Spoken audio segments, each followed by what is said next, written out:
Fino al secolo passato i contadini dell'Abruzzo e della Toscana ascoltavano recitare la sera, attorno al fuoco, i versi di Dante, del Tasso e dell'Ariosto. È questa un'abitudine ormai scomparsa. Ma in Sardegna, nel Logudorese, come nelle altre zone, sopravvive una tradizione poetica in forma di gara. I poeti improvvisano ottave su un tema estratto a sorte e le cantano, uno per uno, sostenendo tesi opposte. La metrica e le rime devono essere rigorosamente esatte perché l'attrazione dello spettacolo non consiste solo, come vedremo, in uno sfoggio di erudizione, ma anche nel ritmo dei versi.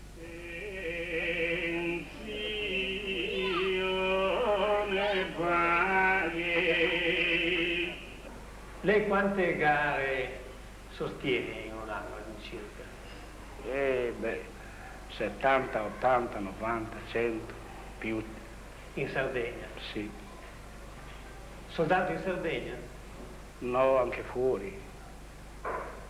Siamo fuori, sempre per i sardi, per gli emigrati, andiamo in Belgio, in Olanda, in Svizzera, in Germania.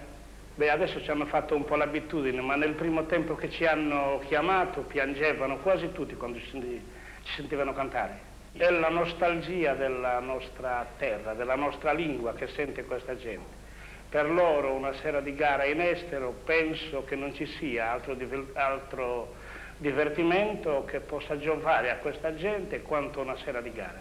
Quanti sono i poeti per queste gare? Una quindicina i più cercati siamo. Il suo nome qual è? Il mio? Soggio Giuseppe. Soggio Giuseppe servito fortunato. Soggio, tu sei un figlio fortunato. Tutta vita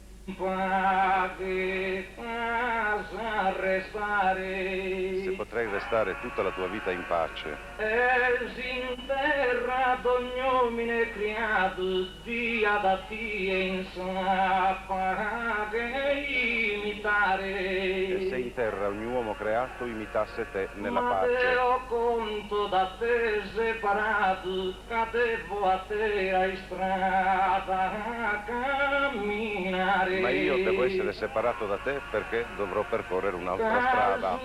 Ma mi smende l'arma ferra, chi me stoccava cantare saperai. Perché il tema che a me è toccato è quello di cantare la guerra.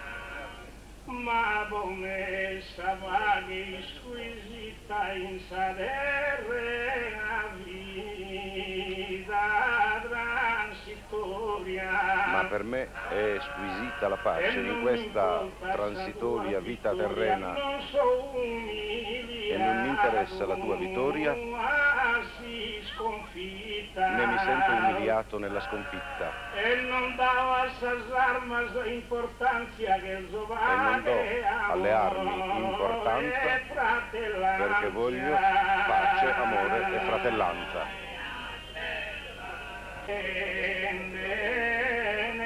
Qual è il tema dei due contendenti? È pace e guerra, o guerra e pace.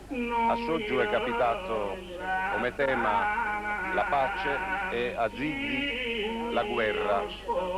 Adesso i due contendenti, diciamo, devono esaltare l'uno la pace e l'altro la guerra.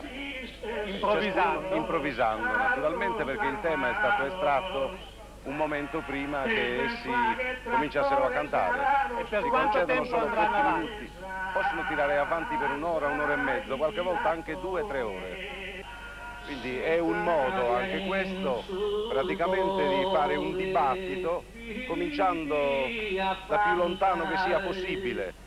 E di queste gare poetiche fa parte questa esibizione, diciamo, di nozioni storiche che affondano le radici proprio nella più remota storia dell'uomo, fino a venire poi a discutere tutti i problemi che possono interessare più direttamente l'uomo d'oggi.